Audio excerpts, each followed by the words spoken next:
অভিনেতা পল বেটনির সঙ্গে a beautiful mind সিনেমার শুটিংয়ে পরিচয়। সেই পরিচয় থেকেই প্রেম। পরে ২ বছর ডেটিং করে তারা বিয়ে করেন। জেনিফার আগে একজন ক্যামেরাম্যানকে বিয়ে করেছিলেন। খোলামেলা দৃশ্যের কারণেই কি আলোচিত বেসিক ইনস্টিংক্ট ছেড়েছিলেন জেনিফার? সেটা নিয়ে অবশ্য কখনোই মুখ খোলেননি। তবে সিনেমাটির জন্য প্রযোজনা প্রতিষ্ঠান তার কথা বিবেচনা করেছিল। পরে তার জায়গায় শ্যারন স্টোন অভিনয় করে আলোচনায় আসেন। বিউটিফুল মাইন্ড সিনেমার মুক্তির পর কাকতালীয়ভাবে একই বছর পিপলস ম্যাগাজিনের সেরা বিউটিফুল পিপল হিসেবে জায়গা পেয়েছিলেন। তিনি টিভি সিরিজ দিয়ে ১৯৮৩ সালে ক্যারিয়ার শুরু করেন। অডিশন দিয়ে যাত্রা শুরু। ক্যারিয়ার শুরুর ১ দশকের মধ্যেই তিনি একাধিকবার আবেদনময়ীর তালিকায় জায়গা করেন।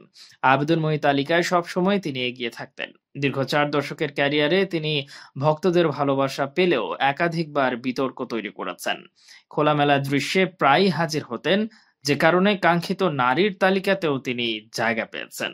আমাদের ভিডিওটি ভালো লাগলে অবশ্যই আমাদের ইউটিউব চ্যানেলটি সাবস্ক্রাইব করে পাশে থাকা বেল আইকনটি বাজিয়ে দিন। এছাড়া আমাদের ফেসবুক পেজে লাইক দিয়ে পাশে থাকুন। ভিজিট করুন আমাদের ওয়েবসাইট। ধন্যবাদ।